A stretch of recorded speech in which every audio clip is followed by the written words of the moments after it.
What's up everyone, Darcblade here with a Hunter's Guide to Monster Hunter Rise Sunbreak. In this video, I'm going to bring you the must-have switch axes in the game. Now, what are must-have weapons? Well, these are basically the weapons that I would advise you to craft and add to your arsenal.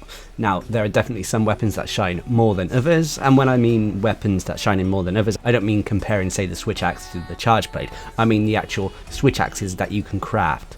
And these videos are aimed to give you a little bit of guidance into what you should be focusing on. Now, as always, if you find these videos helpful, informative, or even entertaining, please consider leaving a like on the video as well as subscribing to the channel, as I try to bring you a variety of Monster Hunter guides for a variety of different playstyles. Now, when it comes to the switch axes, the first question you have to ask yourself is, am I going to focus on element files or power files? Yes, I will say there are a few other file types out there, such as exhaust files, poison files, paralysis files, and dragon files, but for the most part, power and element files take up the majority of the switch axes that you can craft. This video will focus mainly on power and element files, although I'll quickly touch over exhaust files at the end of the video. So when it comes to power files, now power files basically enhance a weapon's raw attack damage. But remember, file effects are only taken into account when you're using the sword form of the switch axe. So power files are best suited for builds that focus on raw attack more than anything else. They are also a little bit tricky to charge up when compared to element files. They take a little bit longer. However, with the switch axe's switch skill, the elemental burst counter, you don't have to worry too much about charging up the switch axe quickly if you're focusing on power files. Alternatively as well, you could use power prolonger as well to keep your switch axe amped up for longer periods of time. I'd also as well strongly recommend that when using power files to use the switcher rampage decoration. This really does help manage your switch gauge, as it allows you to restore some of your switch gauge when switching between sword and axe mode, greatly adding to the quality of life that power file switch axes have. The only trouble is that this means that some of the power file switch axes will need rampage decoration slot upgrades when it comes to the curious crafting. But anyway, the first power file switch axe I'd recommend is the Vengeful Fell Cleaver, which is the Scorned Magnamalo switch axe. This has a decent raw attack of 340 with purple sharpness. You have a blast rating of 27 with no affinity and defense bonus. You have a tier 3 and tier 2 decoration slot with a tier 2 rampage decoration slot. And you also have access to power files. This is a decent strong switch axe, with the only real issue it has maybe being sharpness issues, but you can alleviate this with certain builds and skills. Alternatively, I'd also recommend the Zariala's Phantasm, which is the Chameleos switch axe. This has a slightly lower raw attack of 330 with decent purple sharpness. You have a massive poison rating of 40 with no affinity and defense bonus. You have a tier 3 and tier 1 decoration slot with again a tier 2 rampage decoration slot, which you would upgrade, and you also have access to power files. To be honest, the poison rating on this weapon makes up for the fact that this has slightly lower raw attack than the Scorned Magnamalo switch axe. But there are other options. For example, the Cloudburst axe, the Amatsu switch axe, is one I'd recommend, as it has a massive raw attack of 360 with a sliver of purple sharpness but a decent chunk of white sharpness. You have a water rating of 47, but to be honest, we're taking this for the raw attack more than the water rating. You have an affinity rating of negative 25, which is the biggest issue with this weapon, but if you can overcome this, the massive raw attack can kind of make up for this. You have no defense bonus and no decoration slots, but you'll have a tier 3 rampage decoration slot, and of course power files. But there are two more options I'd recommend as well. The first being the Fine Kimura Battle Axe, which is the Kimura Tree switch axe. This is very easy to craft. It has decent raw attack of 330 with purple sharpness.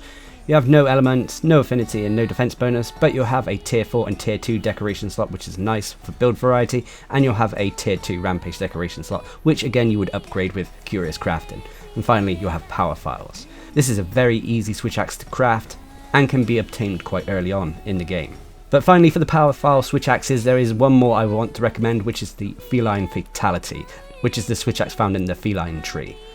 This has a raw attack of 340 with white sharpness. You have a decent paralysis rating of 30 with no affinity and defense bonus. You have 2 tier 1 decoration slots and a tier 2 rampage decoration slot, which again you would upgrade. And finally, it has power files. Now, the main reason I'm taking this is mainly because of the paralysis rating, as this switch axe does benefit quirky builds that like to use the paralysis element. But let's move away from power files to talk about element files. Now, element files obviously increase the elemental damage of whatever switch axe you're using when you're in sword form. They are also far more easier to charge up than when compared to power files. And so with that, let's get into the first one, which is the fire element. So if you're looking for a fire element switch axe, I'd strongly recommend going for the Magmadron switch axe. This has a raw attack of 320 with a decent chunk of white sharpness, which potentially can be purple. It has a massive fire rating of 78 with no affinity and defense bonus. It has a tier 3 decoration slot as well as a tier 3 rampage decoration slot. I'd also advise with the elemental switch axes, if you can get the rampage decoration slot to tier 3 via Curious Crafting, then do that, as it allows you to use the elemental bane rampage decoration. Finally, you also have element files. Anyway, next up, for the water element, I'd recommend the Voidbringer axe, which is the Almadron switch axe. This again has a raw attack of 320 with white sharpness.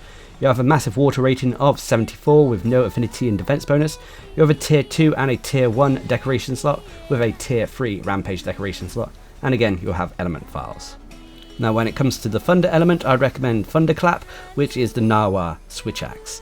This has a raw attack of 310 with a massive chunk of white sharpness. It can easily get to purple sharpness if you wanted to. It has a massive thunder rating of 74 with no affinity and defense bonus. It has unfortunately no decoration slots, but a tier 2 rampage decoration slot, and again it has element files. Alternatively though, you could also craft the Kezu switch axe, known as the Full Mark Plus. This has a raw attack of 330 with white sharpness. It has a thunder rating of 55 with no affinity and defense bonus.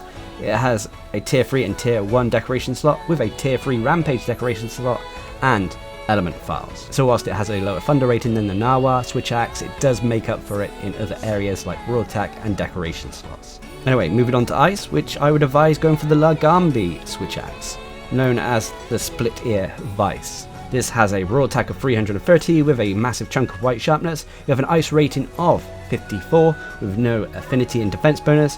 You'll have a tier 3 and tier 1 decoration slot and a tier 3 rampage decoration slot with elemental files.